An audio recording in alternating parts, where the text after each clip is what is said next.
नमस्कार बच्चों। तो आज हम लोग देखने वाले हैं S C Verma chapter number 6 question number 1 का सॉल्यूशन। क्वेश्चन में क्या बोला है? A body slipping on a rough horizontal plane moves with a deceleration 4 metre per second square. तो आपसे पूछा है what is the coefficient of kinetic friction between the block and the plane. तो यहाँ पे मैं सिचुएशन को ड्रॉ करने की कोशिश करता हूँ। ये एक रफ हॉरिजॉन्टल प्लेन है और इस पे एक ब्लॉक रखा हुआ है ना। तो अब यहाँ पे क्या दे रहा है, ये ब्लॉक जो है, ये सरफेस जो है वो रफ नहीं है। इसका मतलब इसका म्यू कुछ ना कुछ होगा, म्यू जीरो नहीं है। और ये डिसलेट कर रहा है। डिसलेट कर रहा है का मतलब अगर मान लेते हैं वेलोसिटी इधर की तरफ है तो एक्सेलरेशन अपोजिट डायरेक्शन में होगा। इसका मतलब एक्सेलरेशन किधर होगा? लेफ्ट साइड होगा। और इसकी जो वैल्यू कितनी दी हुई है, वो दी हुई है 4 मीटर पर सेकंड स्क्वायर।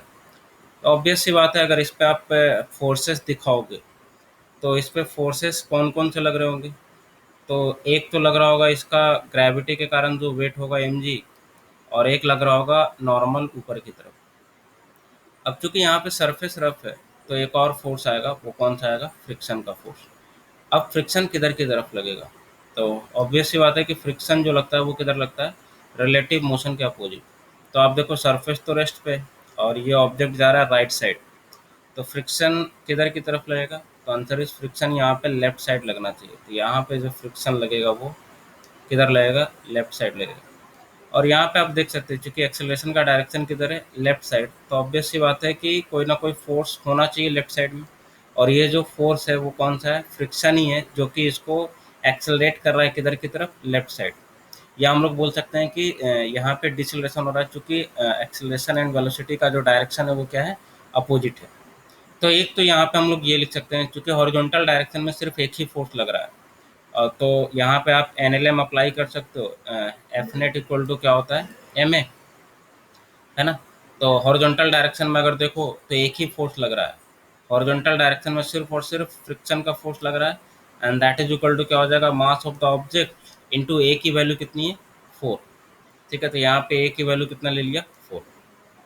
अच्छा, तो ये तो एक इक्वेशन है। अब मास तो गिवन है नहीं, है ना।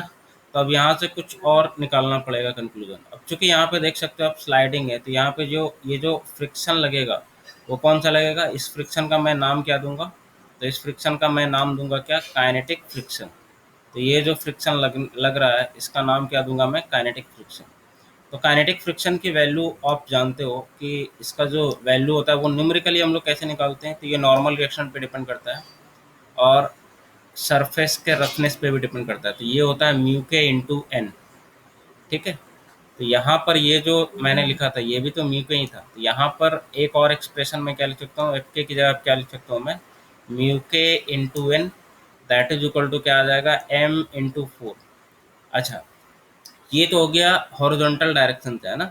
मतलब ये जो आपने एफ नेट जो लगाया वो किधर लगाया? In horizontal direction, summation of net force in horizontal direction किया। ठीक है, उसी तरह से वाई डायरेक्शन में देखिए आप। वाई डायरेक्शन में चूंकि ये ऑब्जेक्ट तो मूव नहीं कर रहा, है ना। वाई डायरेक्शन में ना ऊपर जा रहा है ना नीचे आ रहा है। तो वाई डायरेक्शन में इसका इक्वेशन अगर मैं लिखूँ तो सिंपली एन की जगह क्या लिखूंगा मैं? एम जी लिखूंगा। तो वाई डायरेक्शन में क्या हो जाएगा? सिंपली अगर मैं यही वाई डायरेक्शन में अप्लाई करूँ, summation of net force in Y direction, तो इक्वल टू ये सिंपली क्या हो जाएगा? जीरो। एम ए नहीं होगा, अब क्या होगा? जीरो। तो यहाँ पे एन की वैल्यू क्या आ जाएगी? M g. तो ये दो इक्वेशन है, एन की वैल्यू यहाँ पे मैं इसमें पुट कर देता हूँ। तो यहाँ से क्या निकल कर आ जाएगा? म्यू के इंटू एन की जगह मैं रख दिया एम जी, इक्वल टू क्या आ जाएगा? M into 4। तो एम से एम क्या हो गया? Cancel out. तो यहाँ से आपका निकल कर आ जाएगा mu k is equal to 4 divided by g की वैल्यू मैं 10 ले रहा हूँ। तो ये जो वैल्यू निकल कर आएगी कितनी आएगी? 0.4। और यूनिट तो इसका कुछ होगा नहीं, है ना। तो यहाँ पे मैं वैल्यू लिख सकता हूँ कितना? म्यू के की वैल्यू 0.4। और यही आपसे पूछा था कि what is the coefficient of kinetic friction. ठीक है, तो चलिए आज के लिए इतना ही, फिर मिलेंगे हम लोग नेक्स्ट क्वेश्चन में।